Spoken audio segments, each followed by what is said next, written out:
Fiction and reality. New stories, new ideas. Little Beth Entertainment. Welcome to episode 119 of The Rocketry Show at TheRocketryShow.com. This time around, we're joined by Bill and Rachel Daigle, fellow rocket flyers up in Canada, who will join us to talk rockets, also what they're up to, and a little bit about the Canadian rocketry scene. So stick around. Episode 119 starts right after this. The Rocketry Show thanks rocketeryforum.com for their support. This is Jesse, and I've been a member for 4 years. The Rocketry Forum is a global community of rocketeers who openly discuss all aspects of hobby rocketry. If you have a question, hop on and ask.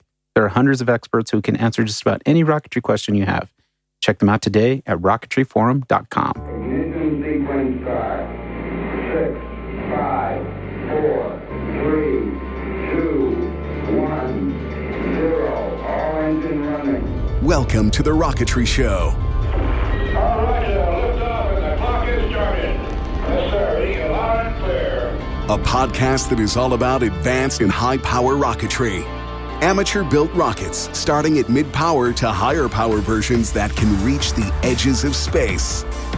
This program is hosted by the team who love the smell of burning ammonium perchlorate in the morning. Here are CG, Gene, and model rocket guy, Jesse Yu. Welcome to another edition of The Rocketry Show at TheRocketryShow.com. I'm CG. I'm Jim. And I'm model rocket guy, Jesse Yu. All righty. We have a great show lined up for you here on The Rocketry Show. And, man, I'm not going to go into any details because nobody else knows what I'm talking about. You probably won't notice on the podcast, but I've got some changes on electronics, and I like how clear I sound on my headphones. Okay, and it's kind of startling. It's amazing. It sounds great. So anyway. Impressive, sir. Here we are on the program, and we've got a great show here, by the way. We've got friends up north once again, and it's going to be a lot of great discussions. I'm excited about this here. So without any further ado, I'll let Jesse introduce our guests and let us all know what we're talking about here. Hey, everybody. So I've been talking about bringing these folks on for some time now, and we finally were able to get, our schedules arranged to do this. I have Bill and Rachel Daigle from our friends up north with the Canadian Association Rocketry, and I just wanted to welcome you both onto the show. So, hi, everybody. Hi, everybody. Hey, how you doing, folks? Oh, we're doing great. Great, thanks. This is going to be fun. Yeah, I'm excited. We're excited to have you. I guess I should have said g'day, eh? Oh, yeah. No, stop it. You're not from Australia, are you? Wonderful day, eh? So, Bill and Rachel, thank you for listening, to our podcast. Every time I go and talk to you all individually, we always, review some of the stuff. You've hit me up about some questions on the show, and I thought that it was time to bring you guys on because we have a lot of information that you have both done with your achievements in rocketry and a lot of stories to share. So we kind of wanted to kick that off. So we understand that you're both L3 certified flyers with CAR. Is that correct? Yes, sir. Yep. Cool. Yep. So the road to L3 has got to be fairly long. How did you get started with rocketry to begin with? I probably have the longer history here, I would think, but you'll have to bear with me. I'm an old man now, so that's a long time ago. I started in the hobby when I was 12 years old. I'm 64 now, so I've got 50 plus years in the hobby.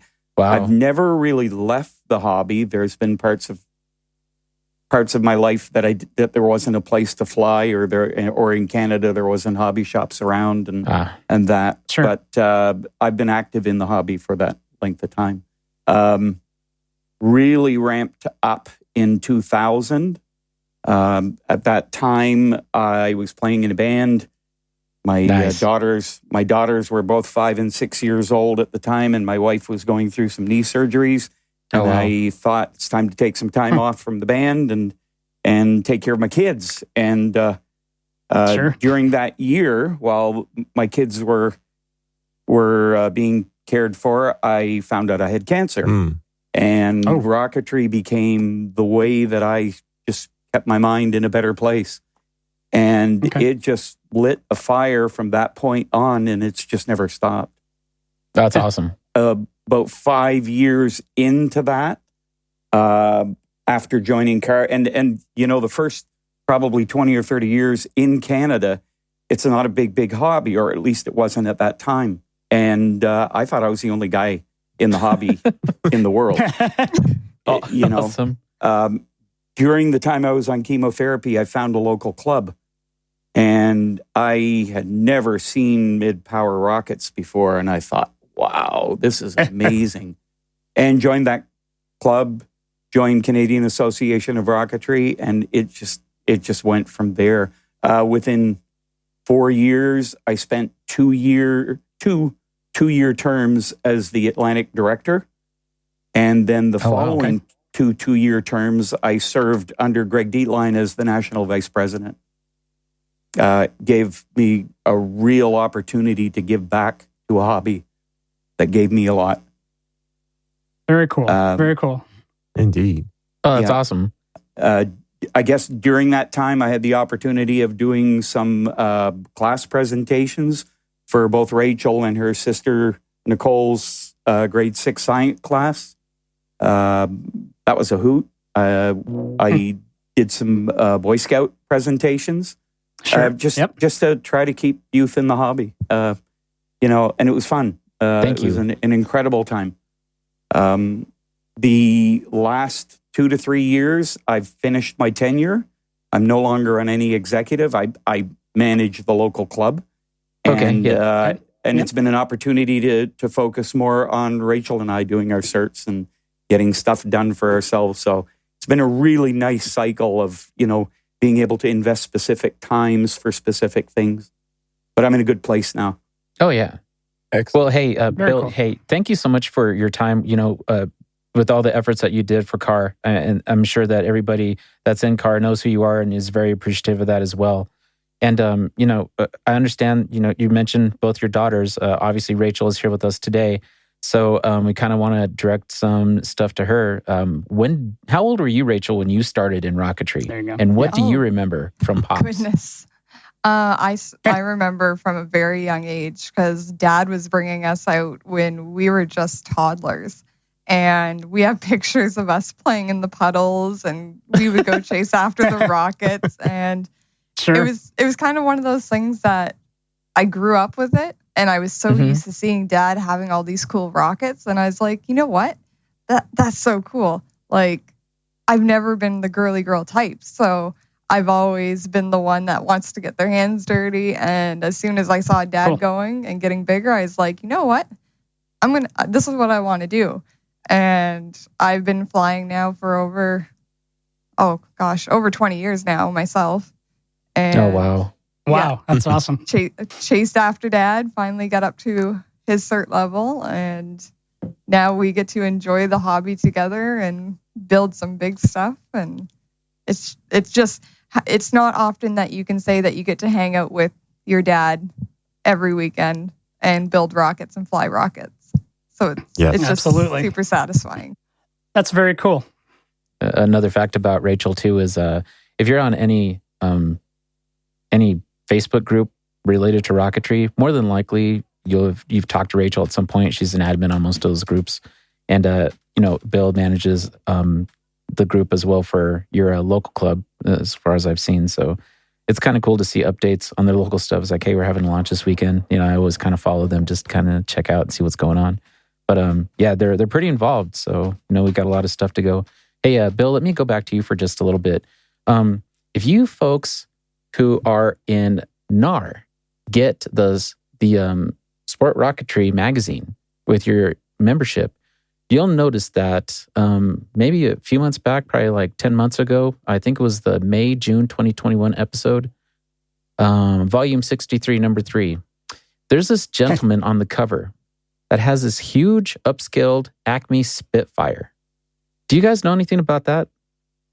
Bill and Rachel? Wow. Who's that dude? I don't know. I mean, COVID made some crazy times and came out with some even crazier rockets. So So, Bill, we understand that's you on the cover of that magazine, and it was kind of cool that you submitted that article. Can you talk a little bit about your Acme Spitfire upscale? Yeah, first off, that's no gentleman. That's Rachel's dad. But I'll take that. Yeah, that was a really fun challenge to keep my mind active during. We were undergoing a 2.5 month lockdown here in Canada that we were pretty well prisoners of our own homes during COVID. And I'm a workaholic, and I couldn't see that working well. So I said, I have to challenge myself. And I went back and looked at what I thought was probably one of the hardest kits that I ever built was an original Fliss Kits Acme Spitfire. And enjoyed that build immensely. And I mean, I've built a lot of big rockets, but that was probably one of the most fun builds and challenging builds that I ever did.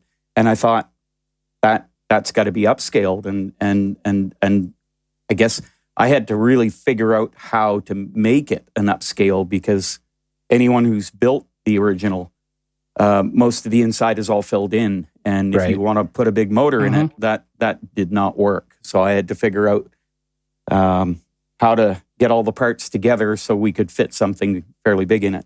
It's a 29 millimeter upscale. Anybody who's not seen it, so I've flown it on a G. It was a real challenge. All homemade pieces. The nose cone is not to scale. It because I found it at a Michaels store. It was a cardboard cone. And thought that'll work. I like those better. Longer type nose cones are cooler, in my opinion. The mailer tube was cut from the original templates from the Acme Spitfire. I had to figure out what scale to blow them up on my copier, and made all the cuts, and then obviously made all the cuts fit, because nothing's perfect in that world. Spent the whole time building it more as a challenge to keep me busy, thinking, well, it should fly, but one never knows. And I'm not enough of a RockSim expert to be able to put that in RockSim and believe the data. But the first time we flew straight as an arrow, and I was pretty happy about it. I think the biggest piece of satisfaction that I got, I shared most of the build on my Facebook group, and Jim Fliss was following it through the whole build. Nice. And kept hitting like. And, if you want to get motivated, that's the way to do it. So, right? Yeah. The designer of the kit. Wow. We occasionally have the opportunity to go to Cherryfield, Maine, and fly with the Pine Tree Rocketry Club. It's within driving distance from here. And I do know occasionally he attends there. I would love to have him autograph it for me, because he inspired it. And he basically somewhat maintained my sanity through that whole year. Well, there you go, Jim. We know you're listening, so there's your challenge. Not to mention, you didn't even mention that you spent more time with the little dollar store diamonds than you did the actual build, I think. Oh, yeah. Yeah. If you look at the pictures in Sport Rocketry, there's about $300 store rivets hand glued on it. Wow. Yeah, just to make I tried to steampunk it a little bit. And there was quite a challenge there. But it was fun. COVID times. Right. Call for COVID measures. During lockdown, you got to do what you got to do. Awesome. That's when you pull out the most complicated thing you can and just start going at and attacking it. Page 1. Lick your finger, open it up. Right. So I have a question for both of you guys, and you can answer it any way you want to. Obviously, we're in the States, and we have level 1, level 2, and level 3, but I know that car is a little different. They have 1, 2, 3, and 4. And I know there might be a little difference in how those levels work out, but could either of you guys talk a little bit about the difference between what the Canadian certification levels are and the United States version?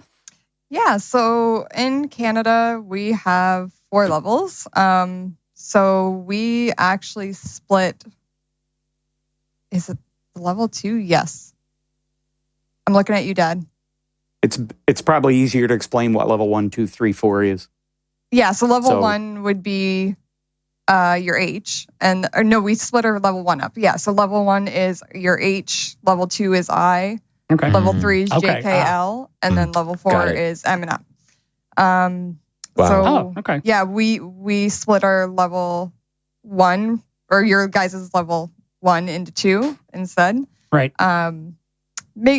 It makes it so that way you actually gradually fly all those motors up to those big motors that you're going to eventually fly.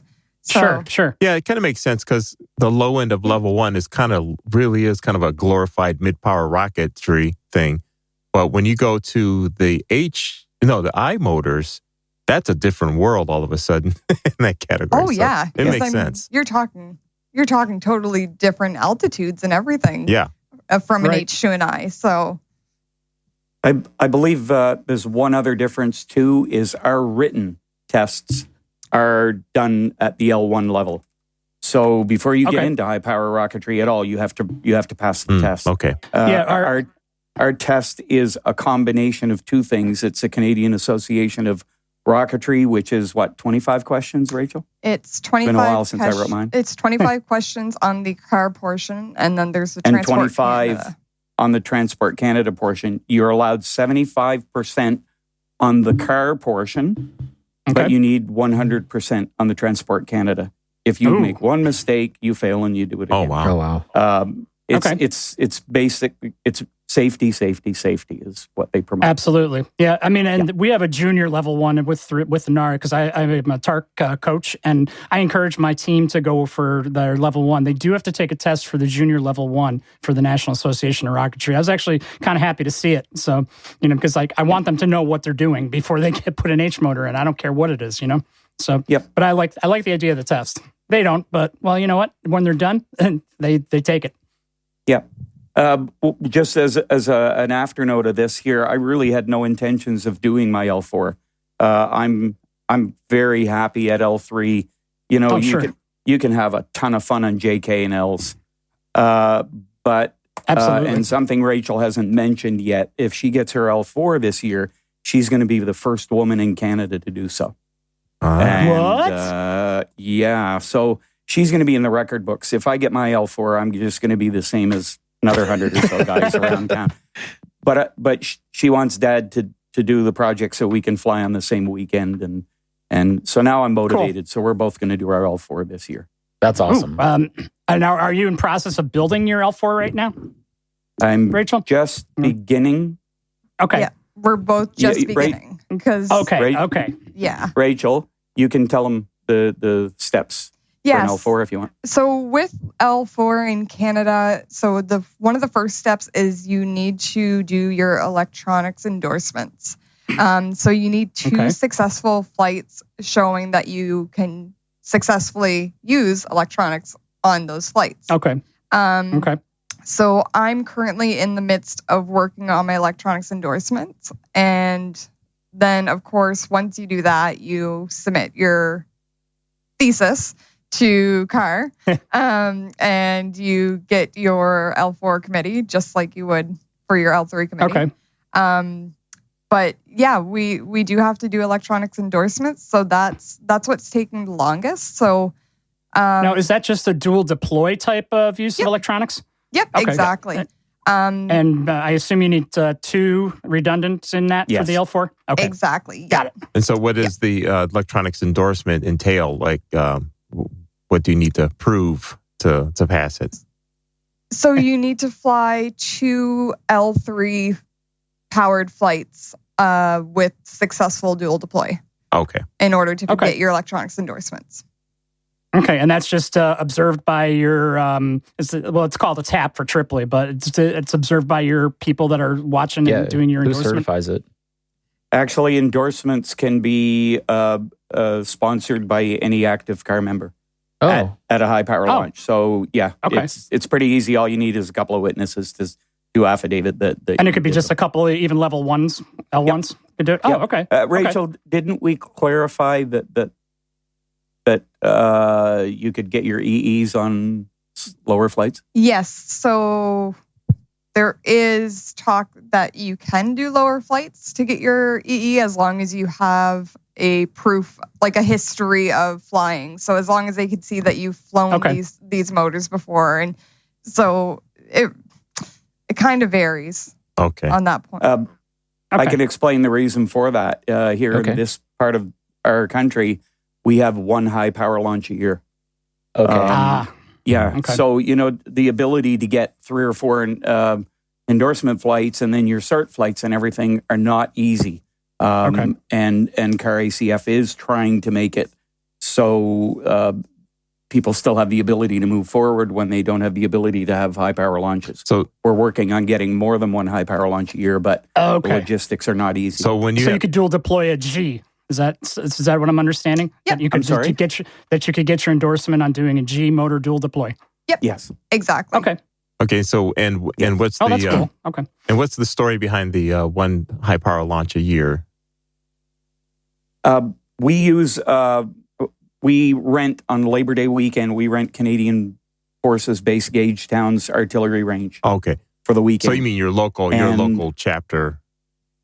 Okay. Yeah, all right. we have a local flying club that we fly A through G all year. Okay. But we have one high power launch, and then we draw people from as far as Quebec and Ontario Nova Scotia for our annual launch, and it's called Rage at the Gauge. That's awesome. And it's a big weekend, but it's a pretty busy weekend because everybody's getting their high power fix of the year. Yeah, I can imagine. Yeah. I mean, that's like, I'm envisioning like 500 high power launches in a day, kind of a crazy thing, which would be a lot of fun. Our launches usually don't exceed 40 flyers. Okay. But they're 40 pretty busy flyers. Yes. Oh, yeah. Okay. We're all racing to the launch pad. Yeah. Your motors are loaded and ready to go. Yeah. So let me rewind a little bit here, and let me ask you about some of the rockets that you did for your L1 and L2 flights to kick it off. So, Bill, let me start with you. What rockets did you use for L1 and then L2? And then we'll talk about the road to L3. Okay. My L1 rocket, and you'll probably see why Rachel's done this. I did my L1 on a crayon piggy bank. That's awesome. Okay, cool. Yeah, I've always been a scratch builder. I enjoy the challenges of doing things. So my first rocket was into high power was a crayon bank. My Too cool. L2, which I did. We were fortunate enough. LDRS 24 was in Lethbridge that year. Oh wow, okay. And I flew out and did my L2 I did my L2 at Gagetown, Rachel, didn't I? Yeah, same rocket. I built, it was an 8-foot, 4-inch body, elliptical, 3-finned, single beast, heavy, overbuilt. Beast. Just wanted to get something big in the air and back and safe. I glassed it with surgical stocking. Wow. My wife had been through some knee surgeries, and I had some of the stuff kicking around, and I thought, hey, that looks like it would glass. And it did. It was a little more work. It was a little more work to fill the ridges on it, but it turned out pretty good, very solid. And I always had a little joke with it that when I had to come up with a name for it, I called it the NPL2. And the 2 was for my level 2 cert, and the NPL, it was my little inside joke. It meant no panty lines because there was no fiberglass seam, so it was beautiful. Good pretty work. clean build. Good work. So that was awesome. That one was your L2 build, Bill? That was my L2. Okay. And I also shipped it to Lethbridge and did my L3 in Lethbridge on it at LDRS. Okay. That year, I had the good fortune. One of the people that was at LDRS that year was Woody Hoberg, and I saw his big, massive stars and stripes. I did the beast go into the air. It was the featured flight of that week. Okay, and it was amazing. And hopefully someday I'm gonna be able to see him walk on the moon. That's cool. Oh Nice. man. Okay. See, that's great stuff. So let me rewind to Rachel, or not rewind, but Rachel, let's talk about your level 1 and level 2 rocket. I understand they were the same rocket. Can you talk about that? Yeah. So like Dad said, I got the idea of doing my level 1 on a crayon piggy bank because like father, like daughter. However, I did mine with a twist. So it's actually called Cray Puppy. So it's a cross between the Crown and a bullpup missile. So it's different looking for sure. Kit bashing but thing. yeah. For real. Yeah. So I ended up doing my level 1. However, when I went to fly my level 1, I ended up actually crashing the rocket that same day. Oh no. So me being MacGyver, just like my father, I ran around rage at the gauge saying, who has epoxy with them? Who has epoxy with them? Like, I'm going to fix this. And I ended up fixing it on site. And that's when I actually got my level 1, was back in 2019. And nice. Then the following year, I had built an upscale Mirage, an Aerotech Mirage, and I called it My Rage because it was fully fiberglass. And I had too cool. I had a Kato with my motor. And oh no! So my level 2 didn't start off that great either. So I ended up looking in the tent and said, "Hey, there's Cray Puppy. Let's see how she does with an eye. Let's do this." And so I ended up flying it, did it, and that was also my first attempt at my level 3. Was in 2020. And wow, you're fast. It went, yeah. So before we talk about your level 3, that's kind of special. Let's go over to Bill, and Bill, tell us about your level 3. So you used the same rocket that you did for your level 2. Yes, that's my level 3. I did that in Lethbridge at LDRS 24, and it was on the NPL. And what motor did you use for that one specifically? Because that's ooh boy, let me see. I believe that was a J350. Okay. That was a long time ago. Yeah, I think. yeah. I believe it was a J350, if I'm not mistaken. Too cool. Yeah, Rachel keeps her casings. Oh, yeah. Historical record. There you go. Oh, yeah. I keep the nozzles too. I even keep the nozzles. I even keep the igniters. The igniter. Oh, that's nice. Cool. Good for you. That's good copper. True rocket geek. Yep. So I guess let's go ahead and Rachel, let's talk about level 3 rocket. That one's got a big story behind it. Yeah, so one of my favorite kits growing up was actually the Big Bertha. Okay. Yep. And I was actually inspired by Bill Davidson's upscale of his Big Bertha. And I saw that and I said, ooh, I need to do that now. So I ended up doing a 6-inch or 6.5-inch upscale of a Big Bertha, and it is called the Big Freaking Bertha.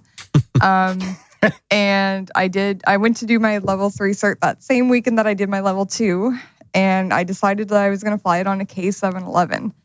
And I severely underestimated the power of that motor against the fins of that rocket. If you only knew the power of the K motor. Oh, yes. I power of the K that compels day. you. And the best part about it, I guess, is that with all our scratch builds, we tend to put cameras on them. And the greatest part about it was when the fins disintegrated off the rocket, the camera survived the entire thing. And so I actually have still shots of what you see is the fins going to jello because they're gone. Right. So it was back to the building board, and the great thing about it was the rocket only cost me $80 to build.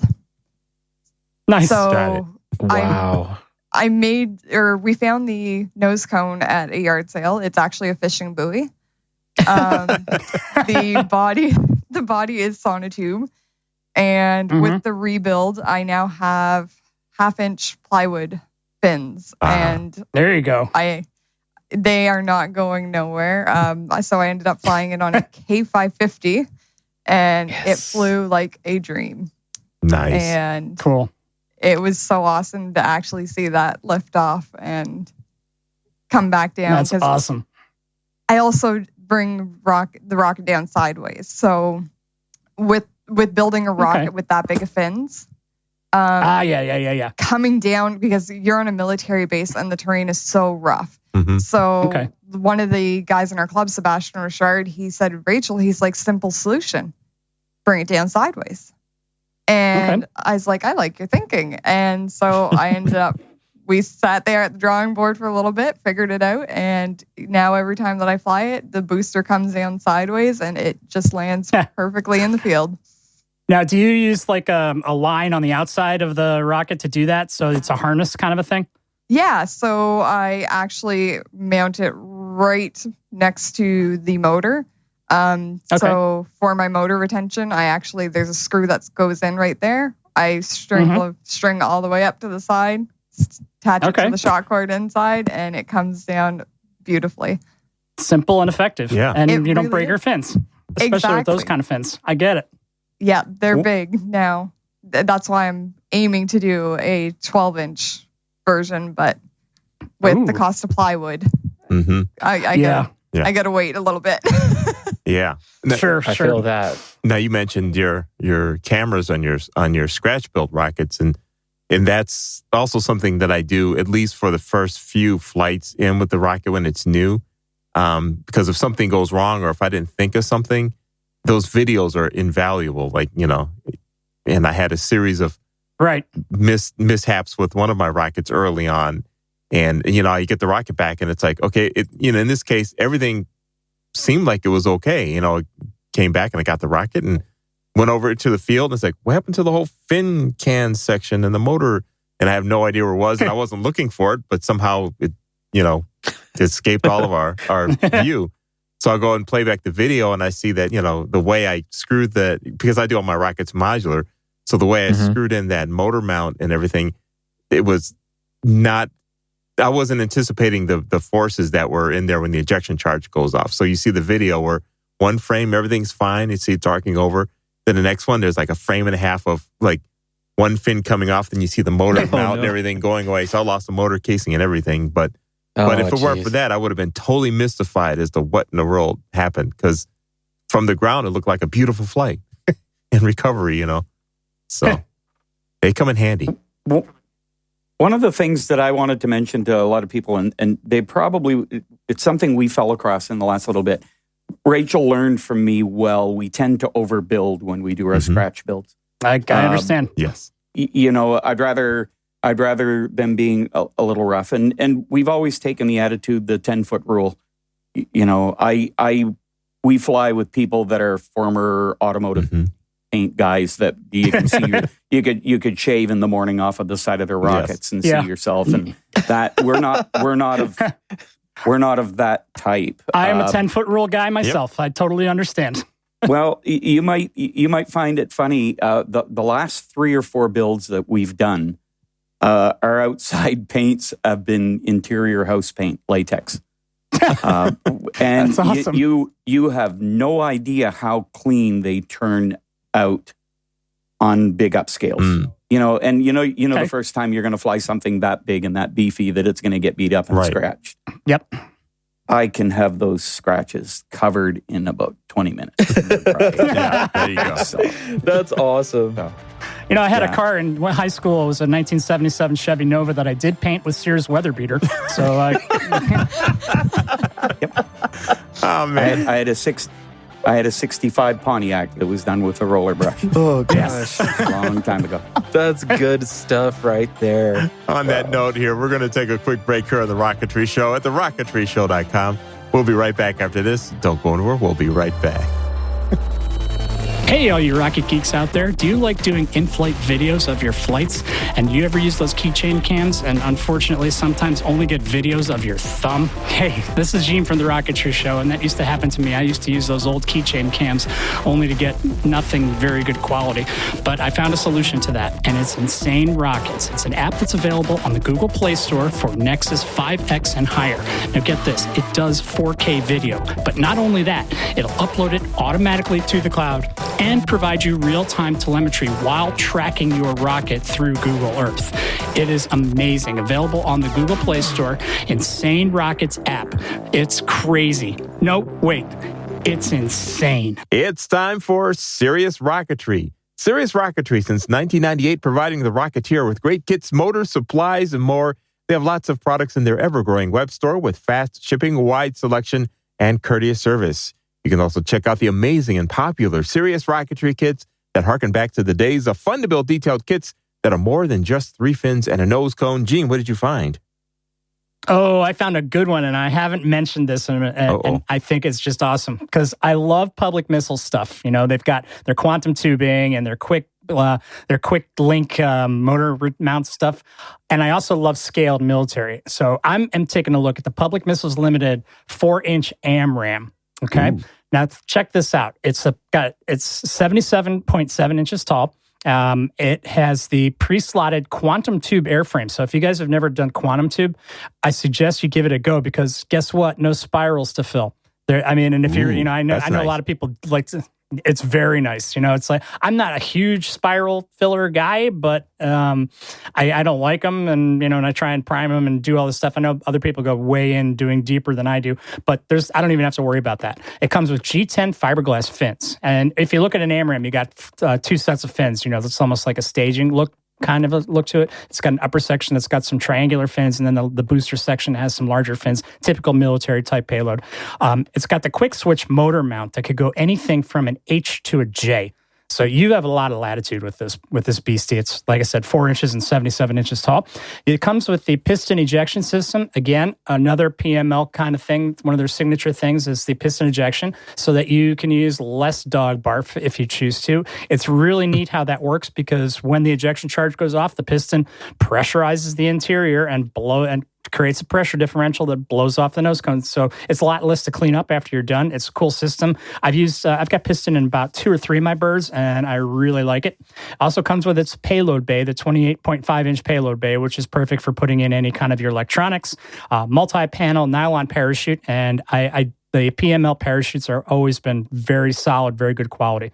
Got some great instructions and a detailed decal kit, so you can make it go all scaly on you if you want. Because PML, as they say, they love scale, and if you're going to go scaly, you might as well do it with a 4-inch AMRAAM from PML. And the price is going at $228.95 from Serious Rocketry. And you know what they say when you go scale.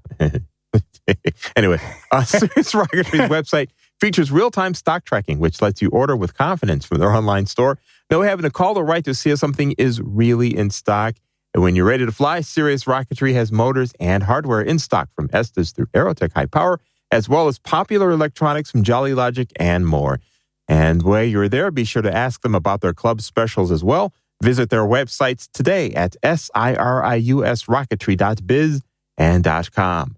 Serious Rocketry, for the serious Rocketeer. North Coast Rocketry, established in 1984, is the company that practically invented the class of rockets known today as mid-power. North Coast Rocketry takes advantage of over 30 years of high-power experience by a world-class Rocketeer. North Coast Rocketry features a wide range of unique kits to expand your personal high-power rocket fleet.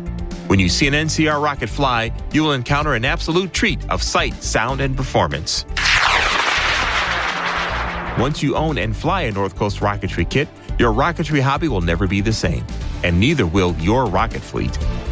In addition to great kits, North Coast Rocketry also stocks lots of must-have items and accessories for every Rocketeer's workshop. Go to northcoastrocketry.com today to find out more about these kits and other great products. northcoastrocketry.com. Advanced rockets that are easy to build, fun to fly, and look great on display.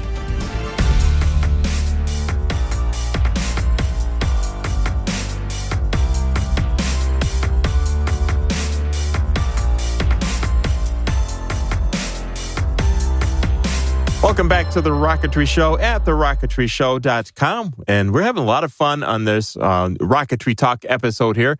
We've got Bill and Rachel Daigle from Canada joining us. We're talking about all their adventures and more. So I'm going to drop it over to Jesse again, who's the kind of the ringleader of this interview process here. So Jesse, you're in the hot seat now. I guess you guys make me ringleader whenever I have the idea for the people to bring on. So I it's kind of my idea. So thank you for doing that, and I appreciate you, CG and Jim. So when it comes to the stuff that you guys did for your L3, obviously the next step would be level 4, which, to everybody in NAR and Tripoli would be very similar to our level 3s. There is some homework involved that we understand. There's a lot of planning. And, let's start with Rachel this time. Rachel, talk about, once again, what you wanted to do for your L4 and where you're kind of at with it now. And then how did you get Mr. Bill to decide to build with you this time? Yeah, so originally when I started thinking about it, so once I had reached my level 3, Greg Dietline had actually reached out to me and said, hey, if you do your level 4, you'll be the first woman in Canada to do it. So you better get on it. And so I said, as soon as I heard that, I was like, okay, now the gears are in motion. I gotta do this. Like, this has to happen. And so one of the guys in our club, Mark Roberts, he actually had a competitor 5 that he was going to be using for his level 4. Oh wow! But he ended up doing a scale AMRAAM, and so he ended up full scale. Wow, nice. Yeah.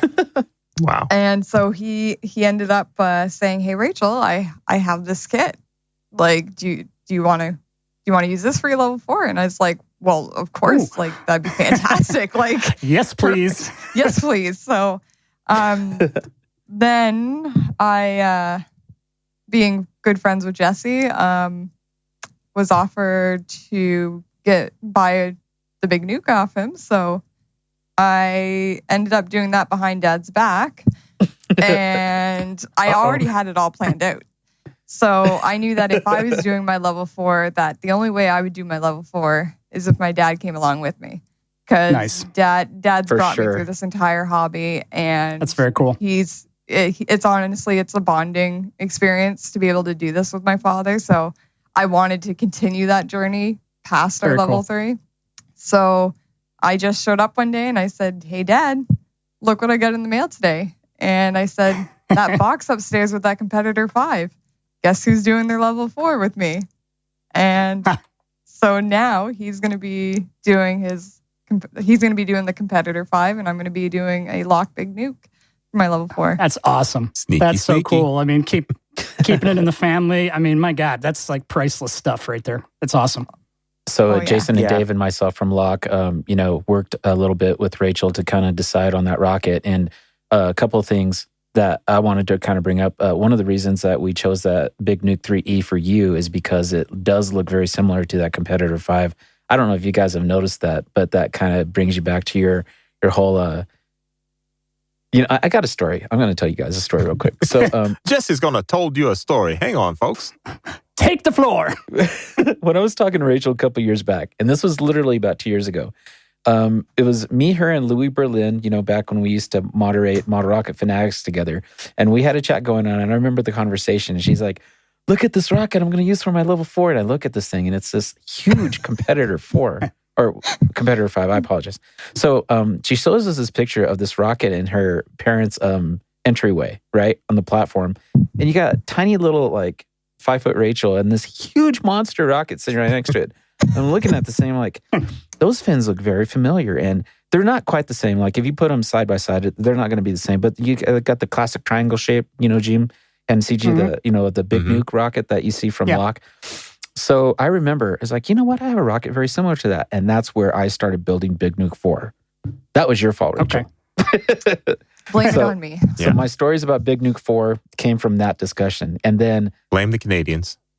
Yeah, exactly, right? Hey, so I'm like, hey, I have this other rocket here. This is that Big Nuke 3E. And the 3E versus the Big Nuke 3 that Lock sells is that the 3E has the electronic bay with it. So that is perfect for her, because then all she has to do is, mount sleds on there, and she can probably get Terry or, any one of our other famous 3D printer guys to create, mounts for that sled, or just do it typical with, standoffs or whatever. So there's so many things that you can do. And then, when she builds that, Bill has a template that he can use as well to make an electronic bay for that competitor.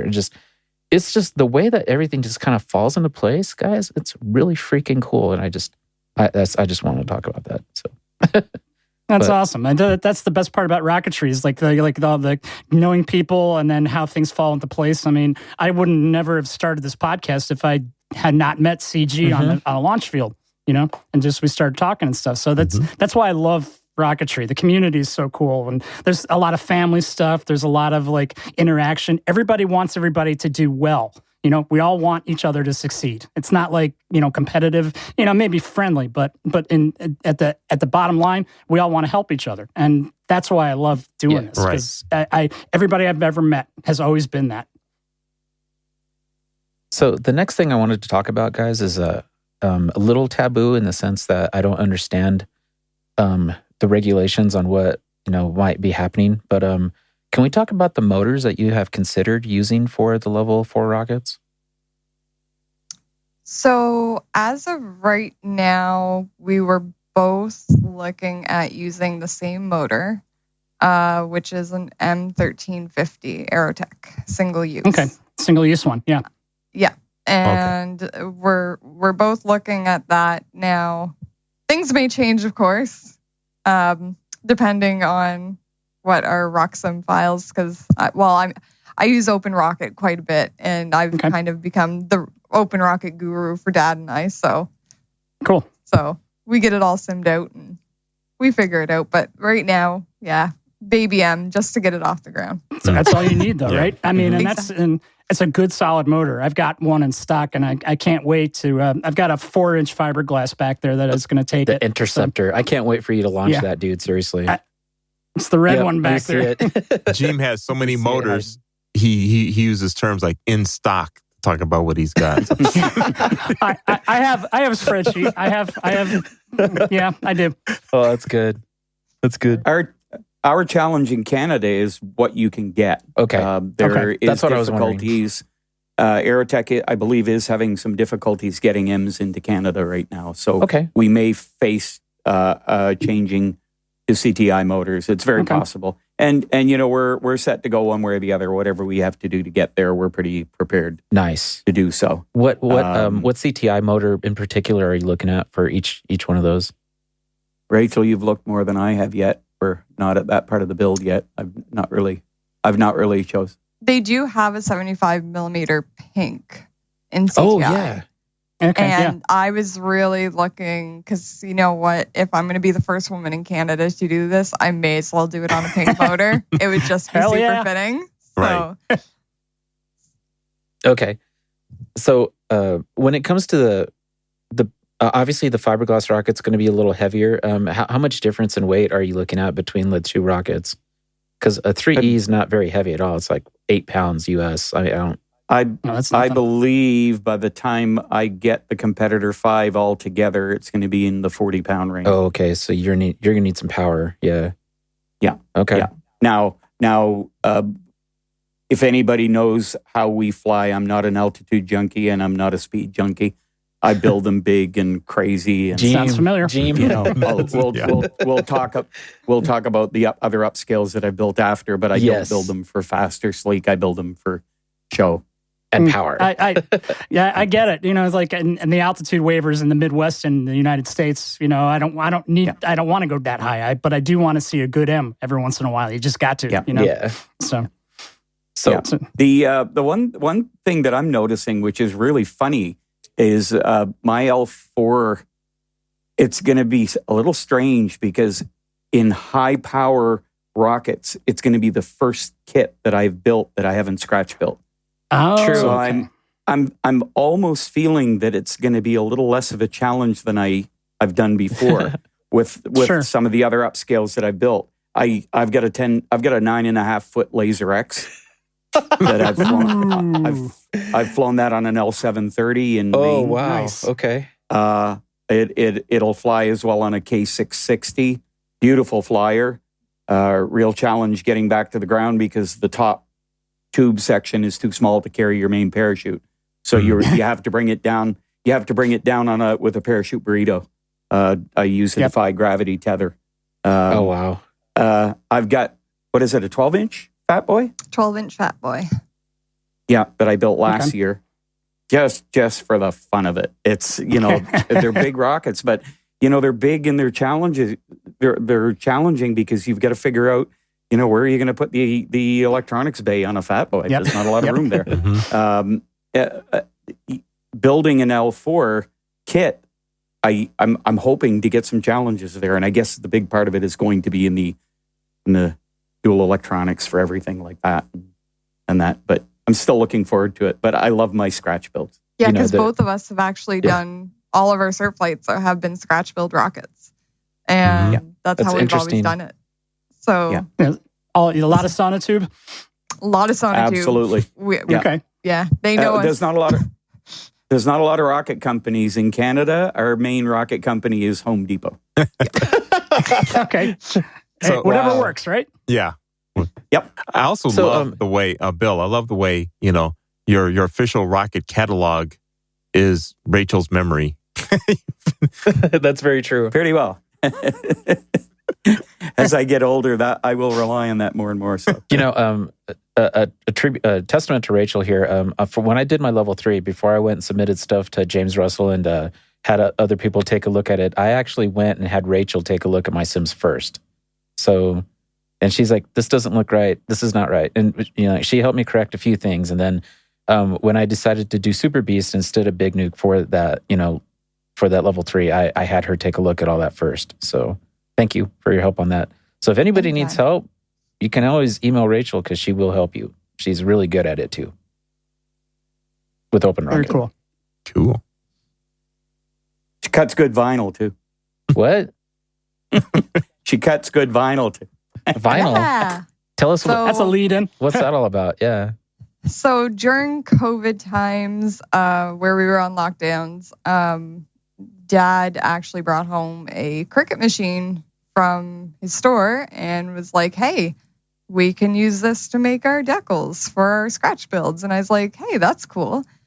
And I started playing around with it, and it was more his toy at first. And then all of a sudden, his whole basement became mine. And I've now turned it into my side hustle. So I run a small business or side business called Daigle Vinyl. And I do everything from decals to like wooden signs. I now do clothing. So I just recently got a heat press. So now I make shirts and hoodies. So I've not only taken over Mom and Dad's house with my rockets, but now all of my Cricut stuff is there too. So have you started, obviously this could lead into a little side gig for you. What about like vinyl wraps for rockets and things like that? So that's, I would definitely need an upgrade for a printer. Okay. Sure. Before I could get to that. Now I've been doing a lot, like all of our rockets, that we've done, all of our scratch builds. It's all decaling by me. Dad's Fat Boy, his 12-inch Fat Boy. I did the graphics for the Fat Boy. Turned out absolutely spot on from the original. Yeah, we actually have a picture of the original Fat Boy sitting next to the upscale, and they're just spot on to what SCs did. So we try to make the upscales as realistic as possible. And you can do layering too, right? So if you have like color patterns that need to be put on top of one another, you can do that pretty well. Like I'm still not versed at that yet. I do a lot of layering. However, now I'm getting more into the printed vinyl. So I actually create the designs and I can print them out and make the stickers or decals. So like I make all of my own, like for my business, for example, I make all of my own stickers for all my packaging. Okay. Yeah. So it went from a COVID opportunity to it's ended up being a full-time side hustle that if I'm not working my 9-to-5 job, I am working at Mom and Dad's. Okay. That's one way to do it. I'm busy. Yeah. It's been busy and now it's time to start focusing on level 4. Good way to help pay for all those big motors. Yeah, right. You definitely need a source of funding for that. Exactly. Well, Dad was paying for my motors until I started catching up to him, and then the Bank of Dad stopped pretty quick. The Bank of Dad. Too cool. When you're thinking about a scratch build, what inspires you? What do you look for, or how does the creative process work when you're designing something? You bring Bill into any store, and he will be inspired. And we can make a rocket out of that. It's anywhere we go. If it's a yard sale, if it's a store, anywhere, he looks and he'll be like, "Oh, that's a perfect rocket." And Dad, you could actually mention the dollar store rockets. Well, yeah, I have small rockets that are basically plastic dollar store beer cans and wine goblets. When you put them Cool. together, they really look sci-fi, like old retro style rockets. Sure, yeah. Those we fly. Your traffic upscale cones. Yeah, your upscale. Yeah, traffic cones. I made an upscale crayon with it. Okay. Generally, I get inspired on a lot of my more favorite rockets when I was younger. Laser X was one of my first rockets. Loved it. Upscaled it. My Fat Boy was one of my original rockets. Loved it. Upscaled it. My Estes Pro Patriot. Loved it. I was able to acquire a fairly large nose cone misfit from the Lock Boys when I was working with them on the Trailer Park Boys, and went home and built an upscale Patriot with that. It's just kind of reviving my childhood in a bigger way, and just have a lot of fun. And I get a kick out of people milling around saying, "Look at this!" It's crazy. I generally like to be kind of looked at saying that won't fly. And Yeah. Awesome. So obviously that brings us to the next topic. You had just mentioned something about. Yeah, go ahead. Yeah, if you want to go do the Trailer Park Boys, we can. That is a perfect thing to bring up, after this last break here. Yep. So, drop that little bomb and we'll make people wait for the answer. Way to slide that break in. Yeah. So, we're going to take a break right here on The Rocketry Show, and we're going to come back with Bill and Rachel Daigle, and that'll happen right after this here on The Rocketry Show at TheRocketryShow.com. Stay close. It's time for eRockets.biz. eRockets is your home for unique model rocket kits as well as the world's largest selection of rocket parts from Semrock. They've been in business since 2009. eRockets.biz has a wide selection of your favorite kits as well as their own versions of popular out-of-production models many of you have come to enjoy over the years. And Jesse, you've been eyeballing that list and reviewing it, and what did you find? So here recently, I have really been digging the Aerotech rocket kits, guys. And taking a look at the eRockets website, I came across the Mustang. And I just realized this is one I don't have. Ooh. So Mustang, right? Mustang is just under 3 feet tall, it looks like. And according to the weight of the specs here, this is going to be under a pound. What's kind of cool about this rocket, too, is it has a 29 millimeter motor mount with 4 of the classic Aerotech style fins. So I think this is something I might need to look into. It comes with all the technical stuff that you need to build a rocket, and just having a good, under 2-inch diameter Aerotech rocket, I think is going to be amazing to put on, a couple of F&Gs, and who knows, maybe I can overbuild it and put an H in there, and maybe you guys can too. But I'm just saying, for the fact that Aerotech having these rockets at eRockets is a really good deal. This rocket is on sale right now for $69.99. Oh, wow.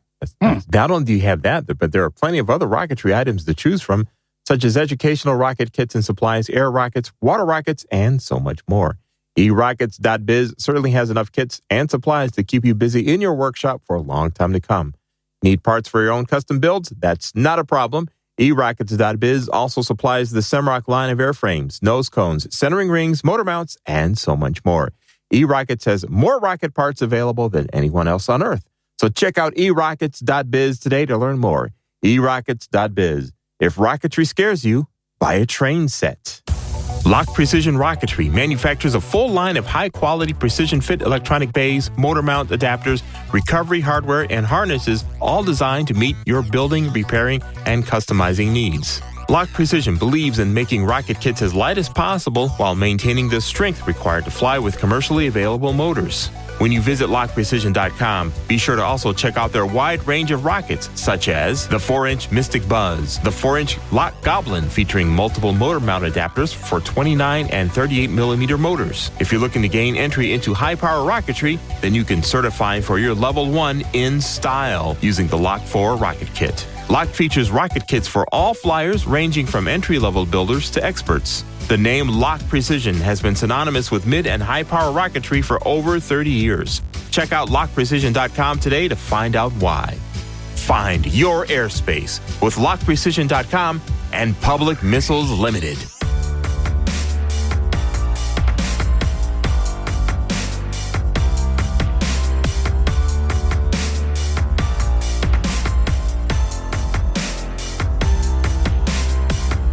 Welcome back to The Rocketry Show at TheRocketryShow.com. And CG, Jeem, and Bill and Rachel Daigle. We're all talking rocket talk. And this time we're talking a lot of the Canadian angle things are coming up on this, which is kind of cool because we don't always hear about what happens there. But they both have their own interesting stories and they love sharing them. And we heard something about Trailer Park Boys, the TV show, before the break. So I think that's a good place to pick up on our little discussion here. So, what's that about? Well, I'm not sure how familiar people on your side of the border are with the Trailer Park Boys. Yeah, it's a fairly popular program on the cable, one of the cable channels down here. I do see that they've done things with rocketry here and there. So we know there's a connection. Oh yeah.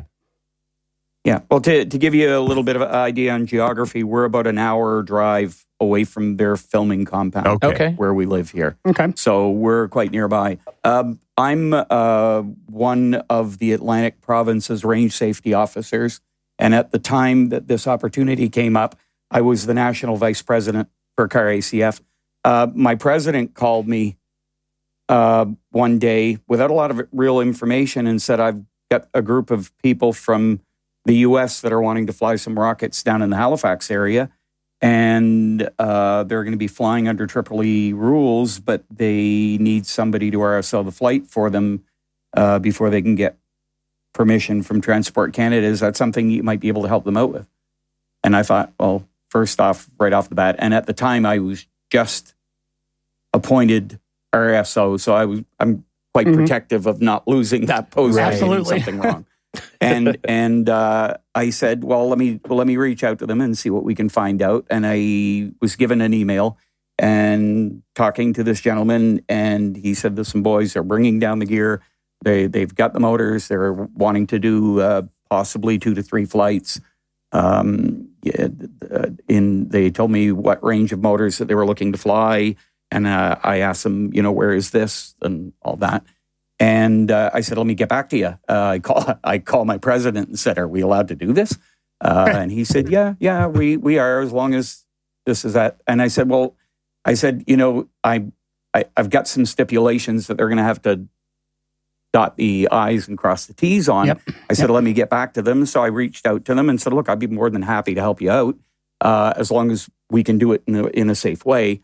And he said, well, great, I'll send you the documents. And the next day I get email documents for a television shoot for the Trailer Park Boys. and I said, wow, this is amazing. So I sent a message back and told him, look, I'd love to work with you folks. I'm sure I can help you. I can probably even supply some of the ground support equipment. It'll make your travels from the U.S. easier. I just have one stipulation. My daughter's been in the hobby with me for a lot of years. Could I bring her along? And the fella came back to me and says, well, I'm not sure if you're familiar with the show, but language might be a problem. and I said, well, she's 28 years old. I said, she's 28 years old. I said, I'll tell her to tone it down a little bit. So at the time I was sworn to secrecy. I couldn't tell anybody what we were doing. So I called Rachel and I said, Rachel, could you get a couple of days off work? She said, why? I said, I can't tell you. So here I am calling my boss. I had just started a new job. And oh, no. I call my boss and I said, I need the next 3 days off. And she said, why? And I'm like, I don't know. And she's like, is there a family emergency? I'm like, my dad just said, get the next 3 days off. I can't tell you anything. And that was it. And just to pack your bags. And I had no idea where we were going. So we end up on the road, and she still doesn't know. And we're about 5 minutes away from where we're going, and I still haven't told her anything. And we get to where we're going, and there in the parking lot, Dave Barber and Jay Tursick and his wife Jessie are waiting for us there, and we introduce each other, and Rachel still has no idea what's going on. And then I tell her what we're doing, and you know, Rachel's of the age where Trailer Park Boys was probably more familiar to her than myself at the time. And now she's Twitter-pated. And so we're setting up gear. We're setting up gear, and she looks across. It's a rugby field that we're flying out of. And she looks across the field, and here's 3 guys in orange NASA jumpsuits walking across the field, and she's doing the, oh my God, oh my God, oh my God, oh my God. That's awesome. That's so awesome. Rachel, take it from here for a second. Yeah, no, I was total fangirl moment because I had watched the show religiously for many years, and as soon as I saw them walking across the field, I'm like, Dad, do you know who that is? Like, that's them. Like, they're coming this way. And so they start walking across the field, and they start walking to the guy that plays Julian, JP Tremblay. He starts walking directly towards me, and I'm like, Dad, he's coming to us. Like, he's coming to talk to us. Why is this happening? And I'm like, yeah, I had no idea what was going on. And because we were just these people standing off in the distance. Like, why was he coming to us? And he comes up and he says, I had to come and talk to you. And I said, oh, yeah? And I'm like, why is that? And he's like, you're going to find this so funny. He's like, but you could be my ex's twin. And he shows me this picture on his cell phone. Oh, wow. And so me being my dad's daughter, and I'm very quick-witted, is the first thing that came out of my mouth was, well, I may not be your ex, but I could be your next. and yeah, it was. I mean, he parked his Porsche next to us for the rest of the weekend, so I count that as a win in my books. That's so funny. It's good. Not 1 minute after that comment, I've got a picture on my wall where he's got his arm around Rachel for a group picture of us, and she has that grin on her face, and I know exactly what it's about. So it's a keeper. He towers over her in those photos that you see like online. He towers over her. It's insane. Like, she's so tiny compared to him. Like, I never expected to actually see how tall he was in real life, and like to actually see them even out of character. All those guys are tall. Like, Jason himself is 6'2". They all are. Yeah. Yeah, they all are. We had the opportunity. We stayed in a hotel. Our rooms were next to the Lock Boys. Yeah, we had a great time that weekend. Made terrific friends. We got to eat meals with the cast. We were behind the scenes on some of the scenes. Actually, when you see the show, there are some scenes that we were actually in the director's room watching it on the monitors. Oh, wow. Or on the hobby shop, we were off on the side watching while they were filming. So they needed our gear there for all the static shots. So we got to hang around for the whole weekend while they were filming. So yeah, it was I'd love to do it again. We had such fun. So Yeah, how long did it take them to put all that lock tape in the hobby store? You know, because there's that yellow lock tape everywhere in the store, you know? They had set that up pretty quickly. Yeah, it was set up pretty fast. They had all the fixtures and everything there, but the gear got there earlier in the week. So their production crew set up the store. Yeah, it was a fake store. It was Bobby's Hobbies. It was strange. The filming was going on in the middle of an active shopping mall. And apparently the people in Truro, Nova Scotia, they're very accustomed to that they know that's the Trailer Park Boys are filming right now. And it was just going on as if it was just another day. Oh, wow. That's awesome. Meanwhile, I'm just sitting there freaking out at the fact that I'm sitting next to like Bubbles' family and everything. Yeah. If anybody has seen the episode, I just like to say one thing on record. That helicopter did not come down on my watch. Yeah, we did not take down Steve Rogers. Right. Noted. Kind of figured that. But it was kind of fun too, because as a kind of a thank you, they approached me and Jess Tursik, and they were like, "Hey, do you guys want to be extras in the scene for Bubbles' birthday?" And I was like, "Oh my goodness, no way!" So we were handed props and everything, and we got to be in the scene for Bubbles' birthday in that episode. And Nice. yeah, it was super cool because Now I got to go back and look at it again. Yep. I was blonde at the time. I totally don't look the same. Thank you. I'll look for it. Yeah. Also on Unlock's website, Rachel's holding the Patriot in their on the 7.5-inch Patriot on their photos. Very cool. Too fun, guys. So that's always a story that, we talk to Jay and Dave, once a year probably, right? And we brought that up a couple of times, and it's kind of cool to hear the back end of that story from other people who were there. So thanks for sharing that. On a side note, it's funny.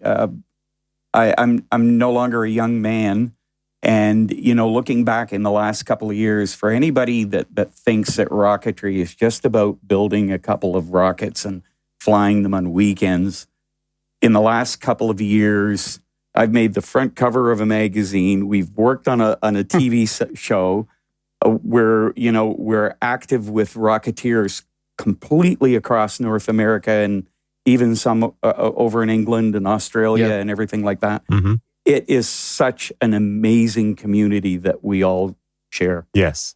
And I'm so grateful of it. And I'm so happy that I'm able to pass this on to another generation with Rachel. And Absolutely. So it's a wonderful thing we do. a quick question for you, Rachel, is have you heard about all this hot nozzle society stuff that's been going on social? I've not.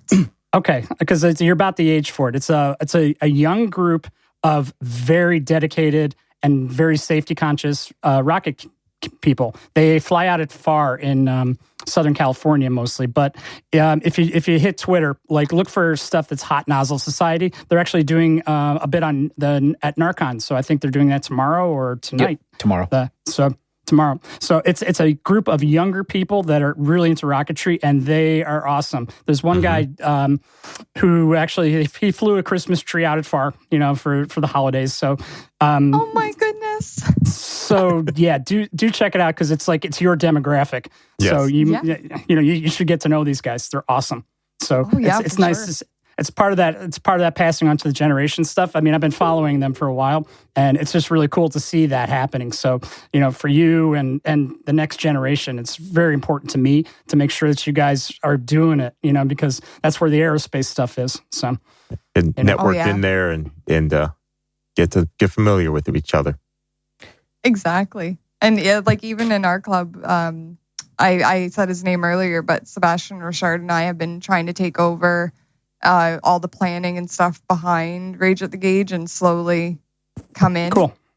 Sure. So that way we can continue it if something ever was to happen, right? So because we want rocketry to still be a thing here where we're such a small community. So it's always good to keep it going and get the kids involved. Absolutely. Yeah. Another thing that Rachel and I have talked about is I've actually had conversations with her and Jen Gatewood and Amy Howell, and introduced her to some of the other women that I know in rocketry that we talk to all the time. And there's a whole other cast of women that we've had these conversations before who've been into rocketry. And it's kind of funny because Rachel actually mentioned AMW yesterday. And didn't you say that Gloria got her level 3 in the same area that you guys fly sometimes, right? So yeah, in Cherryfield, I think she did her level 3 on that big beast of an O motor. Yeah, AGM Pike upscale that she had built. So I don't know. I'll have to sync you up with Gloria at some time, but we need to get Gloria and Robert on here too, guys. But we can talk about all that at some point too. But if anyone in the East Coast U.S. has an opportunity to go to Cherryfield, Maine, and fly with Pine Tree Rocketry Club, do so. The two main organizers there, Rich Willie and Dave Smith, are absolutely incredible people, welcoming. It is such a fun place to fly out of. It's a commercial blueberry field. Wow. And the field is, I believe, 2.5 miles wide and 9 miles long. Oh, man. And absolutely delicious too. And if you go there in the fall, they've already harvested. Bring a bucket. You can fill it with blueberries. It's, Oh, too cool. if you go in the spring, you share it with the bees. Mm. But just such down-home, friendly people. I look forward to getting back there and flying again once all this COVID stuff is over. Yeah. So, up on your club in Canada, I guess this will be a quick question. If I come from the U.S. and I want to go into Canada to fly, is there a process to that? Or, I mean, because I know motors are always an issue.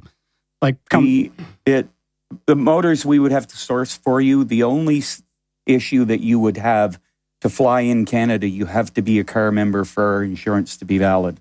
Okay. That's the only way that they would recognize liability insurance. So all of our car launches are car members only. Okay. So if you want to come, we offer, what we always tell people is we're going to roll out the red carpet for you. So in that $65 annual membership, you're going to get the VIP package. Sometimes it includes lobster. Ooh. So we try to be very welcoming. We have a few people that are hoping to come down this fall for our Rage at the Gauge launch, and there's a possibility that if they come down a little bit early, we're within driving distance to take them folks to Oak Island to visit that facility, and that's another television show that's filmed locally as well. So we try to give as much hospitality as possible, knowing that you have to spend that extra to fly here. Also warn you, on the Canadian side of the border, the motors tend to be a little more expensive, even the Canadian motors, because they are based on U.S. market. Okay. We actually probably pay more for CTI motors than you do. Mm. Oh, wow. Interesting. Yeah. And Man, that's just I need to get up the way there. the market works. I don't know, I might have to Keep revisit. saying that, Jesse. Might have to revisit. It's too hard, man, because at work, my work projects this year are overwhelming. And then, we got hot nozzle stuff coming up in summertime. And then, I got a couple of projects that I was kind of called to help out on. And I don't know, I might have to drop a couple of those to just get up there. I don't know. You might see me there, you may not this year, but I'll be out there at some point, guys. Mike Smith is a Rocketeer. Right. And he has often sasaid that he wanted to come to see Rage at the Gauge. Now, I know he's a busy person. It's kind of funny. Does a lot of traveling. It's funny because on that episode, like, you don't expect Bubbles, right? He's like, Lock Patriot. Like, he was all excited about it. Like, that, like, he genuinely had that excitement when he was talking about that rocket. Yeah. So it's kind of funny that he's, he knows the gear. He is a rocket enthusiast. That's awesome. But we've never had the opportunity to fly with him, but that invitation has always been there. That's cool. All right. Well, thanks for coming on and talking rocketry with us, you two. This has been a lot of fun. Oh, yeah. Hey, we've had a great fun tonight. Thank you very much for... It's been a blast. Yes. Unintended. Yeah. Beat me to it. Yep. Oh, man.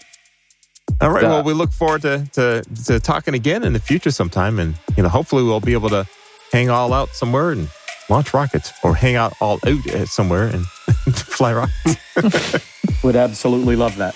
Yeah, we'll make it happen sometime. All right. Hey, thanks, guys. Appreciate everybody. Thank you. Thanks so much. Thank you.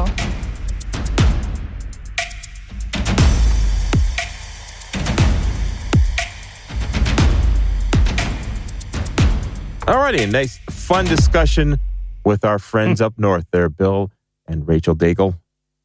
That's great stuff. If you kind of go around any of the Rocketry Facebook pages, you'll see them. They're involved with everything. So she's around a lot. Yeah, and she actually moderates and admins a lot of the Facebook Rocketry pages. So if you have a problem with any of those, you can see those. She's popular because obviously she's the rocket queen. So that's I just love the idea of getting her hooked up with hot nozzle and seeing what that little mix would create. See what falls out. Yeah. So, speaking of women in rocketry, I mean, that's a subject that we always kind of try to talk on. At least, that's kind of how I look at it. Amy Howell, who is, the pad manager for Cloudbusters, she's looking to do some stuff and trying to get some more young people into rocketry. As you know, in April, they're having the Argonia Cup, which is held there where Airfest is held. And, Amy is going to meet a lot of these college people too. So at some point, I think maybe she'd be good to talk to as well. I think you guys really enjoy that. And our listeners would too, because, you have somebody who's in the mix of all the Airfest stuff, doing all the stuff for Argonia Cup, and then, just being the boss. You can't fly at Argonia without Amy telling you where to go. So I'm just saying, maybe we should pull her in too. Jesse, your specialty on the show has always been finding neat rocketeers to talk to.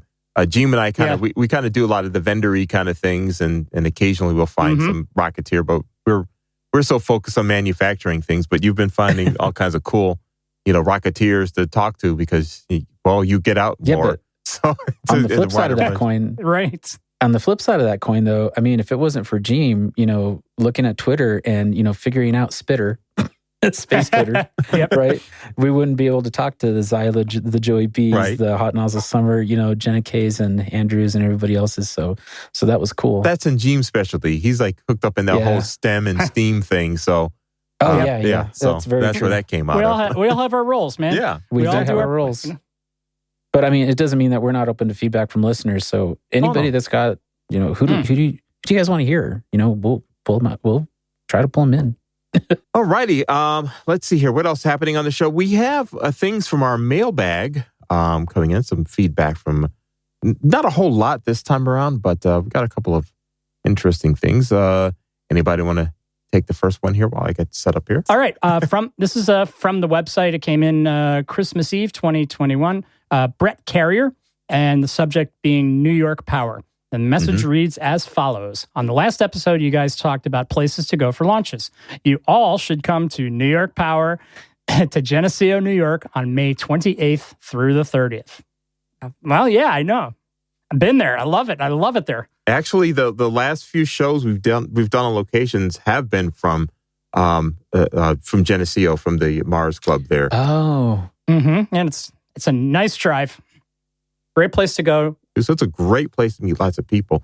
So Good next to everyone. Yeah, so I think that is definitely something I want to do. I love, I like a lot of the clubs, but the Mars folks are ones that have been supportive of the show since the very beginning. Since day one. Before the Mars Club was its own thing. Oh, wow. And when they used to fly in Potter. So our very first show on location was, what was it, Narcon out there? Was it? Or was it a Narum? LDRS. That's what it was. Oh, okay. Out in Potter. So that was our very first on location was LDRS. And it was thanks to some of the folks who are now in Mars who thought that having the Rocketry show would be great out there. And now we're hooked on doing that. So I would love to get out there because after the last 2 years of not going anywhere because of the pan dang it. The stuff. It's I'm just dying to get out and do shows because I listen to those podcasts and it's like, man, that was a lot of fun. And I've got memories of us talking to people and I just want to get back out there and just, I can't wait to do it with you guys. Like meet you guys at one of those places and talk to everybody just like you're saying and, just kind of walk around. Every time I listen to some of the on-location shows that you did, especially when you wanted to go see the SpaceX launch, like I was just like, man. But it was kind of cool because I felt like I was standing there next to Gene and Noob when they were outside doing that. 2 o'clock in the morning. Yeah, exactly. I was probably awake for it anyway. It's sad. That was the last one we did. Yeah. We'll get out there. We'll get out there, guys. And, listeners that have suggestions for places to go, we listened to Joe Hill talk about his local sites. There's a few in California that I haven't been out to yet. I've been all the way to the Pacific Northwest and I've been all the way to Virginia. So I've been, all across the country, but I still want to go to Texas. I still want to go to, I don't know. No, I would love to do it. I would love to do a show out at FAR. Dude, I need to go out there for sure. Go hang out with Rick and team. Yeah, sounds good. Yeah, let's do it, guys. Hot Nozzle Society launch this year would be a fun one to try to pull off too. True. Yeah, I would love to be out there for that. They're targeting mid-July, so that's within your summer too, Gene. So maybe we can meet out there. That would be awesome. That could be cool. That could be a workout. So for the rest of you out there, if you are on anywhere near upstate New York or within driving distance or shooting match or whatever, the Geneseo Club, Mars Club out in Geneseo, New York, is a great place to fly right. Nice field. Not only that, but they've got the National Warplane Museum out there, and you can see World War II airplanes, and it's awesome. A really nice museum. And when they do those get-togethers like Night Power, the museum is open, and you typically get to see tours out there. Sometimes they definitely will have vendors. Or typically will have vendors. I can't speak for them and say they will have vendors there with great food. Right. But usually there is great food. And the last time I was there for the show, actually, because Noob was with us, I think they had it in the Warplane Museum in one of the aircraft hangars where they have airplanes. Oh, wow. Yeah, it was really nice. So, yeah, I agree with Brett. That's a wonderful place to fly rockets, and you got to check it out. It's really cool. So that's the Mars Club in Geneseo, New York. And their night power those dates, that really looks cool. To be those dates look to be the Memorial Day weekend? Yes. Yeah. Okay. So we have an event here in Colorado that I've already committed to. So I'll be down in Alamosa with Matt Abbey and his Geneseo is more important. You just have to uncommit yourself from that, Jesse. Okay, fine. You guys go, I'll go. That's the bottom line. So let's plan it. Cool. All righty. Cool. Who's got the next one? That one's for Model Rocket Show. So that one's actually that's right. From Yeah, Rockets. never mind. Yeah. Edit. So we'll talk about that one then. Yeah. Okay. So the next email we have, we're holding on to it for our patron list because it's actually somewhat comical on us. So Jim, so it's good to have you back. You're down for the count there for a little bit there. Yeah, but I'm back and it's all good. He's back and he's better than ever. I don't know about that, but I'm here, so that's all that really matters. It's Robo Jim. Feeling good, ready to come back and get to some launches. Yes. Oh yeah. So that's really what I want. I just haven't. I'm getting launch fever because it's just been so long. It seems like. Yeah, me too. Shall we go to the patrons? Sure. Yeah. Let's thank some people for their help. We got some updates on that. So we take a look at the list here, and when we read these off, it's going to sound repetitive, but it's not, because we know who a lot of these folks are. So let me start off this time, if that's cool with you guys. Yes, sure. Cool. Let me start off. Mr. Todd West. I've been seeing a lot more from Todd on Facebook for some reason. So thank you, Todd, for your help and joining in on the comments and questions. I really appreciate that. Jonah Cheney. He's one of our annual members. Thank you, Jonah, for your support with that. That's really awesome of you guys. Matt Tudor. Thank you, Matt, for your patronage. I really appreciate your help. Joe Sampetro. Appreciate you. Been a member on here for a long time. So thank you so much. Of course, everybody knows Les Rayburn. Thank you, Les, for your continued support. Yes. Steven Spencer, same for you, sir. Really appreciate your help. Bill Cook, and then we always want to say Jason Cook, even though they don't spell their last names the same, but they always kind of go hand in hand. They're not in the same family. Exactly. But thank you guys for your help. We really appreciate it. Mr. Master Gary Rosenfield from Aerotech, thank you so much for your personal and continued support. We really appreciate that, seriously. Yes. Greg Ziegler, thank you so much, man. Appreciate you guys' patronage for as long as you've been on there. I've been reading your name off since before I was a host, and I've been on at least 2.5 years now, guys. So thank you, Greg. Time appreciate flies. it. Yeah. I know, right? Mr. Toby Vanderbeek, enjoy Spain, dude. I'm going to miss you, but have fun out there, and thank you for, continuing your support as well. Ken Blade. Ken is one of those guys that's been on there forever on the list, so thank you, Ken, for your continued support. Eric Hamilton. Eric, once again, he's one of those soldering gurus that can help you with some of your, egg timer stuff. So, hit up Eric if you need help. But Eric, thank you for your patronage. Haven't talked to you in a while, but I see you posting around and stuff. So thank you so much. Mr. John Beans. John's been around forever. Does a lot of stuff for rocketry too. Thank you, Mr. Beans, for your help and your support. And your stuff. Yeah, for real, right? Yeah. Scott Holla. Scott, he's been in there since before I was a host too. Thank you, Scott, for your continued support. Really do appreciate it. Mr. Guy Wadsworth, once again, another person that's been there for a while. Appreciate all your help and support with everything as well. And our friend over the pond, Mr. Phil. Phil, we just call you Phil P on here, but we all know who you are. But thank you so much, Phil. We really appreciate you. And submit some more questions, man. We miss hearing from you. So use that thing again, that speak pipe. Yeah, there you go. Mr. Tom Rum. Tom, once again, has been on since before I was a host. So thank you, Tom, for your continued support. Stephen Ray, Amanda Ho, Steve Sainer, all three of you, once again, names that I've heard many and many times. Thank you so much for continuing. Mr. Mark, thank you, Mark, for your continued support as well. You've been on this list for quite some time. And Randy Milliken and team from railbuttons.com. Thank you, Randy, and your team for your continued support. You make such nice stuff, dude. Yes. I love looking at my packages at railbuttons.com, you know, the rail buttons, and just, these are so nice. You just have to look at them with the pure of your eye. It's pretty cool. Mr. Phil Kelly. Phil, I actually got to meet you recently here at one of our meetings for Northern Colorado Rocketry. It was an honor to hang out with you for a little bit.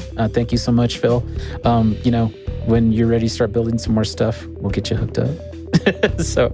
And then Mr. Don Cheney, my homie from Canada. He's somebody I talk to every day in some of our other chats. He runs everdonrocketry.com, so maybe go check him out if you'd like to. But thank you for your subscription, Don, and you know, your support. And you know, you give me a lot of good stuff to give these guys for content, so continue to do so, Don. We really appreciate your input and feedback. And yeah, who wants to take the next list? Okay. And moving along, we have an annual supporter of S. Worley, but we're going to change the name a little bit because they want to be referred to as the High Tech Redneck Rocketry. HTTRR. Awesome. So thank you for your support. You're an annual. We know that. We love it. And from now on, High Tech Redneck Rocketry it is. So you got it. I also have a privilege of moving on to have a new member. This is, I love like reading new names, and I may mess this up on the last name, but I hope I won't. So you can let me know, Brett Nowaki, if that is the correct pronunciation. Thank you so much for helping us out here. We really appreciate it. Then I'm just going to go down the list and mention everybody else because they're all important to us. Timothy Mock, and then Jeff Curtis. I know you've been there a long time. Thanks, Jeff. Phil Bridges.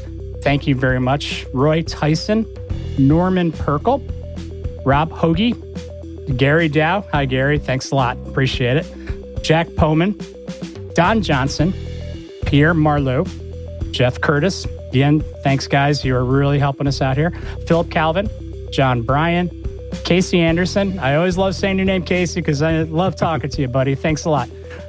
Mark Essenwine, Jim Burgess of Paradise Rocketry. Thank you. Scott Masters, Jason O'Shelley, George Racker. And then there's a little thing here. Okay. Can I do this now? Okay. Yes. George Rocker Jr. So thank you very much, George. And I would also like to go back to our feedback page because we've got some feedback from George Rocker. And the subject is my name with a little grin, a little happy grin. And the message states as follows. Rocker is pronounced rocker. Great show. So now just keep in mind. I would say before we keep in mind now, right now it seems to not make sense. But if you listen back to older episodes, we were calling him George Rachel or Raycor, or we were trying to figure out how to say his name. Yeah. So he sent that. So we found that funny. So go ahead. George, thanks a lot. You got a little special shout out, and you've been with us for a while, and we really appreciate your support. And thank you again very much, Rocker. Rock on. So Charlie Harnett. JohnRocket.com. You guys are awesome. Thank you very much. Jason Rodney, Conway Stevens. These are all guys that have been with us for such a long time. It's amazing. Another annual, I've got Kyle Lemkuhl, Paul Olivari, and Sam Feinberg. Guys, if it wasn't for you, we wouldn't be able to do this, what we're doing. So thank you so much. It's like, I'm so like honored to like read your name and talk to you guys. And like, and when we're out on location and stuff. So I'm terrible with like placing faces to names, but I know you're out there and I do appreciate every single one of you. Yeah, I'm terrible with faces. With my normal jobs and things like that, I meet hundreds and hundreds of people at times at trade shows and gatherings, and between the rocketry audience and the work people, all the faces just kind of blur together. So if you see me and you've talked to me and I kind of walk by and not recognize you, I'm not being a prima donna or anything, but I'm just terrible at faces and names. Yeah, me too. You just have to stop me. Hey, CG, it's me. Yeah. So, you want me to take it from there since I've been sure. here? Yeah. Okay. So, did we do Sam Feinberg? Yeah, we're on to the next page. Okay. So, Sam, besides Sam Feinberg, thank you so much, Sam. John Sicker, who is another a fairly recent supporter, and we thank you for your support. We're working on stuff with him as well. He's a fountain of knowledge, and he and I are going to be doing some fun stuff together. We're getting closer to finally getting that started. So we'll be doing things on Patreon together, and we'll have them on the main feed as well. Got to make a note on this Patreon show real quick because I want to follow up with something. Okay. Let's see. Brian Schenkenberger, thank you so much for your support, Brian. Also, John Thompson, great supporter of the show for a long time. Thank you so much. Mark McBride, thank you for your support as well. Our good buddy Doug Wade, thanks so much for being a part of the show and supporting it for so long. Same with C. McCauley and Carl Hunting. Thank you so much for your support. The Piedmont Student Launch Team. Great to have a student launch team supporting the show. And hopefully we're supplying some useful information either with this show or the Rocketry Show. I mean, the Model Rocket Show, or both. Great. Hopefully we're helping you out. Chris Irving, thank you for your support. And Dave Simmons, met you a few times as well. Thank you for your continued support. I'm looking forward to seeing you in a launch sometime soon. It was great meeting you. SBR Rocketry, FusionRocket.biz. Thank you for your support. Thank John you, Scott. Kusher. Yeah, thank you. John Kusher, thank you for your support, as well as Kelsey Black. Thanks so much. Ryan Renneker, you've been supporting for a while. Thank you so much for that. Jerry Krause and Justin O'Neill, thank you, both of you, for supporting the Rocketry Show. And if you want to show your support for the Rocketry Show, just visit us at support.TheRocketryShow.com. And you'll see all the information there as to how to help out the show and keep things going. So you definitely make a difference for us. So speaking of, I want to follow up since I made a note to myself. I could put this piece of paper down when I was writing on it. The Patreon shows. So we did a special Patreon show with Conway Stevens, and we opened up the floor for some feedback. And I guess, as far as the patrons go, all the questions must have been answered because there's not much. So what you're going to have hear coming from us very shortly, because that show is going to be now brought down to the rest of the world on our main feed. Mm-hmm. So you'll be hearing that, the return of Conway Stevens. And basically what happened is after Conway Stevens was on the show with us, a ton of feedback came in and questions from people, both to us and to Conway, and some to Jesse directly as well. So we got Conway back on the Patreon side of things, and we did a show where he answered questions, and we left things hanging for a little bit to see if there are any additional questions they wanted Conway to answer. And the idea was to continue doing Patreon shows where we could go back and forth, and then at some point roll that into another show on the big show, this one here that all of you are listening to, with Conway again, with more feedback and more information on things you've asked about it. So things have been quiet since we popped that on the Patreon. So we're going to go ahead and turn that into a regular episode. So the rest of you are going to hear it now. The patrons have heard that. When did we do that? January or something like that? No, I think it was November. Something like that. November. Oh, November. So it's even further. Not the free show one, but the Patreon show with them. The Patreon. November. Oh, yeah. Okay. Oh, so that was November? Mm-hmm. Wow. Okay. So, yeah, time flies. No, it's I've been good, saying that a lot. So we'll promote that down to a show here on the feed for the rest of you. Awesome. And that'll be kind of cool. And it was a great one, which is why I don't want to let that just linger out in the void as far as the majority of our audience goes. So we'll bring that down, and we'll be doing that from time to time. Some of the things we do on Patreon, especially if they're really good like that and with a lot of information, we will, switch it on. The patrons get to hear it first, and they get a chance to interact with the guests and us on those shows. And one way or another, it filters back to this show, either intact or as another episode where we formally, take some of the things we talked about on there and put it here. The Patreon shows, when we do those, are kind of almost like a peek behind the scenes, because they're not as produced as what we do on this feed here. So it's kind of like an inside peek, or it gives you a chance to be a part of the workings of the shows when we do things on Patreon like that. So John Sicker and I have been working on for the last several months, just planning out how we want to go about doing the the patron shows that we want to do. And just so you know, the focus will be all things electronics on rockets. So on the Patreon shows, we'll be geeking out a little bit deeper and with the hopes of interacting with the patrons. And, and in that interaction process, it'll help us to kind of form a show that's kind of, suited for, pointed at the general audience later on. So a little inside scoop as to what's going on here as we wind down the show here on The Rocketry Show. So you guys want to know something really cool here? Let me interrupt for just a second. So we just mentioned on our Patreon list. Dang. Sorry. Anyway. So when we just finished reading off our Patreon list, Justin O'Neill was the last person on there. And just so everybody kind of knows who Justin is, if you guys are part of the Estes Model Rocket Group Facebook page, he's actually one of the moderators on that page. Oh, that's right. And he literally just sent me a photo of his sticker for being a Patreon member and his mug for being a Patreon member. So I think the countdown to launch is what gets you the sticker. So after 3 months of consecutive countdown for launch, you get the sticker, and then you get the mug after 3 months of consecutive $25 pledge donations. So he just showed me a picture of that. So, I mean, thank you, Justin, for, signing up for both of those. Right. And, our existing members on Patreon, if you're looking to get that swag, you can easily change your subscription to go to one of the countdown for launch or the other one that gets you the mug. And then you can just change those on Patreon. If you need some help, reach out to me. I'll be more than happy to talk you through that. But that's a good way for you guys to get that. I'm glad you're bringing that up because occasionally we'll get some a question from one of our longtime patrons who were supporting the show since from before the times that there was swag available. And so the way that works is Patreon has been offering as a service to content creators using Patreon for these kind of support using Patreon. I mean. They've recently offered the ability to set up a swag shop where Patreon itself handles getting things to folks. But it's a recent service. So the times we've been talking about the stickers and the mugs, that's recent. And if you've been a longtime supporter of that, it doesn't translate for, whatever reason. I don't know what the mechanics are of it. Right. But the longtime people that have been there on there for a while, it doesn't really kick in.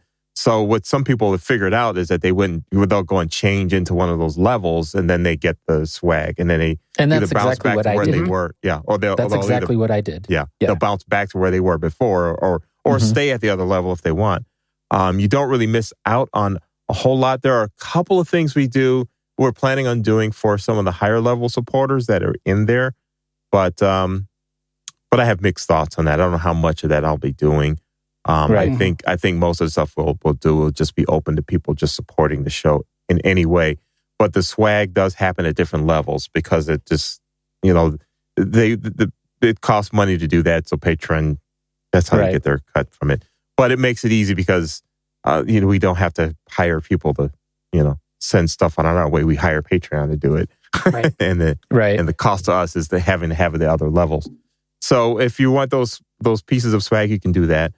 And I'll let you in on another thing, too, on the TeePublic site. And I think we have a link to the TeePublic site for on the show. Webpage, yeah. On the webpage. You could go there and you'll see that we have a few things available to you there that like the T-shirts and all that are not on Patreon. Right. And the reason for that is I have a certain style of T-shirt that I want for the show that we designed before. And, it's got the big Rocketry Show logo on the back and the thing on the front. I love my shirts. That's the style I like. But on Patreon, they do have T-shirts for different levels, but you can't recreate that style. It's just something on the front. So what I did is I set up a store at TeePublic where I was able to design the shirt just the way our old ones were that people were able to get to us. And that's what I wear. Those are the ones that I got. So you can do that, but here's the cool part. If you don't want to monkey around with Patreon to get a mug or whatever, you could go to our TeePublic store. The Rocketry Show mug is not available on TeePublic. Right. So you can't get that one, but you can get a mug with the Model Rocket Show logo on there. You could, yes. Mm-hmm. Yep. Yes. So I'm not sure why the logo is not available for the mug on TeePublic, but at that point, because I think you should go through Patreon. It's on Patreon. But okay. but you That can makes play sense. games. You can put our logo on any other things that TeePublic has. So you can They have a make lot of yourself stuff, dude. You can make yourself a Rocketry Show bag. You can make yourself a Rocketry Show water, cup or whatever. So The you tumbler. can take a generic item and put different logos. You can make your own custom things with it. So that's another thing too. You can make yourself some cool swag pretty easily through TeePublic like that. And one more thing, like every 2 or 3 months, TeePublic has a sale where they offer sometimes up to 30% off. That's huge. Yes. So Yes. keep your eyes on that too. So we'll try to let you all know when that sale happens, because I've been pretty good about posting it on our Facebook page, but I'll, do a better job. Get you guys some swag. Sounds good. Alrighty, so I think we're going to head on out of here. I think we've taken up enough of your time, although a lot of you don't seem to mind that, so that's always No, cool. we could talk all day. We could talk all day. Yeah, If we you guys had time, I could literally sit here and talk to you tonight. So anyway, on that note, Keep your eyes in the skies. alrighty, we'll see you next time here Awesome. on The Rocketry Show at TheRocketryShow.com. Be safe. Have a comment? We'd love to hear it. Send them to mailbag@TheRocketryShow.com. If you enjoyed what you heard, don't forget to check out our sister show, TheModelRocketShow.com. The Model Rocket Show is hosted by the Rocket Noob and is all about low to mid-power rocketry. TheModelRocketShow.com with Daniel, the Rocket Noob. Check it out today. The views and opinions expressed on these programs are those of the participants and do not necessarily reflect those of Little Beth Entertainment or its sponsors.